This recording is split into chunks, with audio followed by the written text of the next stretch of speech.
Here's a high-flying view from Charlottesville-Albemarle Airport. It is a hot one once again today in Central Virginia and the Shenandoah Valley. I'm Kasey Hott. Thank you so much for joining us. Speaking of weather, more storms are a possibility later on this afternoon and this evening. Allie Bayens is here with a first look at our forecast. Hey, Allie. Only on NBC29 tonight, a plan to fight segregation shattered a black church in Charlottesville, but now the Catholic Diocese is hoping to heal that history. A new report says black students at public schools are unfairly facing disorderly conduct allegations, including schools across Central Virginia. And Isabel, I love you, and I want you to come home. A Louisa County family makes a desperate plea in hopes of bringing their teenage daughter home.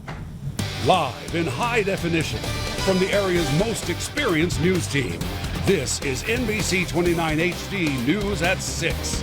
Authorities, including the FBI and state police, are searching for a 14-year-old girl who they think could be with a potentially dangerous man. Now a new commission will be tasked with reviewing all the proposals sent from the governor. And nothing will happen until after November's election, when all state seats are up for grabs. NBC29's Henry Graff has our top story from the state capitol. Thank you, Henry. Just outside the State House, things were a little more lively. We heard from demonstrators on both sides. One of the men involved in the lawsuit to keep the Lee and Jackson statues in Charlottesville parks is suing one of the city's newspapers for defamation.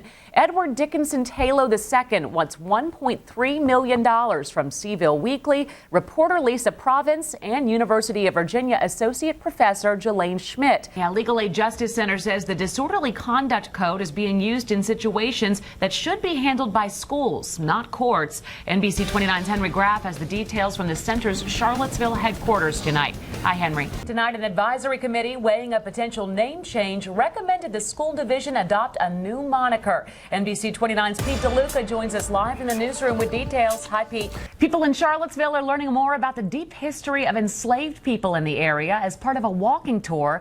Tonight, University of Virginia professor Jelaine Schmidt and director of the Jefferson School, Andrea Douglas, led dozens through Court Square discussing the history of the monuments there.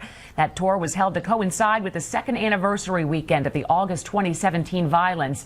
Organizers say it's about sharing knowledge with as many people to move forward as a community.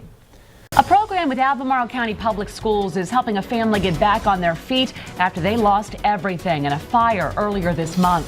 Plus, pedestrians and bikers in Charlottesville are pushing the city to add more money to its fiscal year budget for better bike lanes, sidewalks, and trails. But first at 6, New York police say they have arrested a teenager and charged him with fatally stabbing a college student from Charlottesville. Live in high definition from the area's most experienced news team, this is NBC29 HD News at 6. A 13-year-old is under arrest tonight, charged in connection with the death of a Barnard College student from Charlottesville. The Catholic Church in Virginia is working to right the wrongs of a decision to integrate its congregations more than 50 years ago, following the Supreme Court's ruling to overturn legal segregation. Yeah, the decision sent countless black Catholics, including those from a parish in Charlottesville, searching for other faiths. Matt Tallhelm's here tonight with a story you'll see only on NBC29. An advocacy group in Charlottesville wants the community to pressure lawmakers for stricter gun laws. Moms Demand Action hosted a panel last night at Northside Library to show different perspectives and strategies to help prevent gun violence in Central Virginia. The panelists included Charlottesville Police Chief Rochelle Brackney. Brackney says reducing gun violence. Concern over the first draft of Charlottesville's fiscal year budget has biking and walking advocates pushing for the city to restore funding for bicycle, trail, and pedestrian access. NBC29's Madison Jones live in downtown Charlottesville tonight with more on that. Hi, Madison. Well, what a mess for a Madison County family after a wild storm last night. The Ward family lives on South Blue Ridge Turnpike. 4 people were home when a tree fell into their house around 7 o'clock. Thankfully, no one is hurt, but the family says it could take weeks to get a final estimate on the damage. About 24 school divisions in our area vie for an increasingly smaller pool of educators. NBC29's Henry Graff here now, looking into the numbers. Henry, what do you know? One family in Greene County is left picking up the pieces after severe storms rolled through Central Virginia over Memorial Day weekend. Charlottesville's police chief is set to share her thoughts tonight on gun violence at a discussion. And school officials at Virginia Tech are offering some incoming freshmen an incentive to delay their start at the university. Live in high definition from the area's most experienced news team, this is NBC29 HD News at Noon.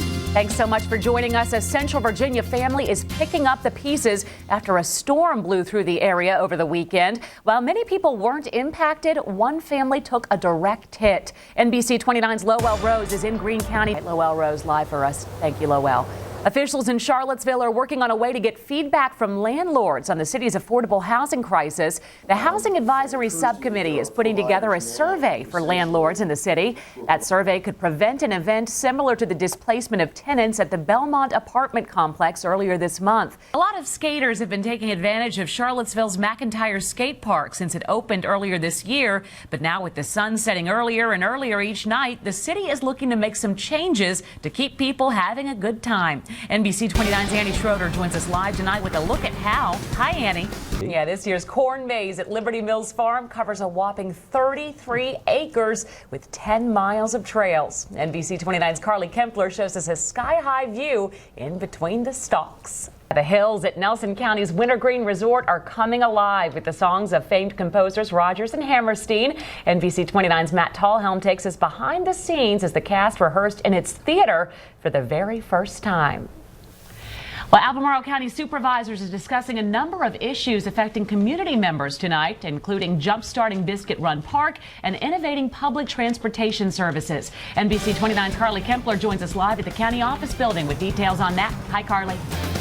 First tonight, we now know who will sit on Charlottesville's next city council. Yeah, 3 Democrats and 3 independents were vying for the seats set to be vacated by current councilors Wes Bellamy, Kathy Galvin, and former mayor Mike Signer. Sina McGill finished in first place tonight with 26% of the vote. The Region 10 board member believes experience is what's going to help solve the city's affordable housing crisis. Republican incumbent Rob Bell will keep his seat for Virginia's 58th House District. The Associated Press has called the race for the University of Virginia graduate and former prosecutor who has held that position since 2002. Bell won the race over retired dentist and business owner Elizabeth Alcorn. Virginia Democrats are taking full control of the State House for the first time in more than 2 decades. This is the 3rd election in a row that Virginia Democrats have made significant gains since President Donald Trump was elected. NBC29's Henry Graff has been following these state races. He joins us live tonight with a look at the impact. Hi, Henry. Central Virginia's largest arcade is partnering with one of Charlottesville's most popular breweries. Owners say the goal is to provide a fantastic experience for both the young and the young at heart. New tonight, one Greene County family is taking their love of Christmas to the next level. Now they're inviting the community to come out and see their high-tech holiday display for themselves. Hidden away on Narcissus Road in Ruckersville is a high-tech Christmas display that can only be described as a labor of love. I've always seen these Christmas light shows on the internet, and they look like a lot of fun. And I want to do something like this to show everybody how much I like Christmas. And it's safe to say he's gotten his message across. Sam Moy, an electrical engineer, says the Moy Family Light Show is in its 4th year and requires plenty of planning. I started in January where I bought all the Christmas lights and had to plan about where I wanted to put them, and then buying the controller boxes and power supplies and everything, and then wiring it all together. So I think it's been about 150 hours so far this year. These aren't your everyday Christmas lights. They're super pixels, and each individual pixel has 3 LEDs. That means 4,000 lights and 12,000 channels capable of creating words and images, all set to music. Each LED can be a different color, and they can be a different intensity from 0 to 255. So I have millions of different colors and lots of different levels of brightness. Moy says his hundreds of hours of work are well worth it to see the smiles on his neighbors' faces. They love it. They'll come by and stay for 2 or 3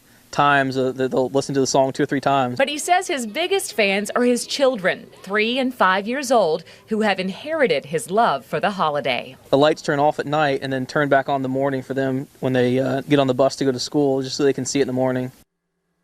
Pretty cool. That light show runs from 5 to 10 every night through New Year's Day, and Moy says there are new songs being added all the time. You can even enjoy the lights from the comfort of your car by tuning your car's radio to the music. For more information on how to check out that display for yourself, just visit our website, NBC29.com.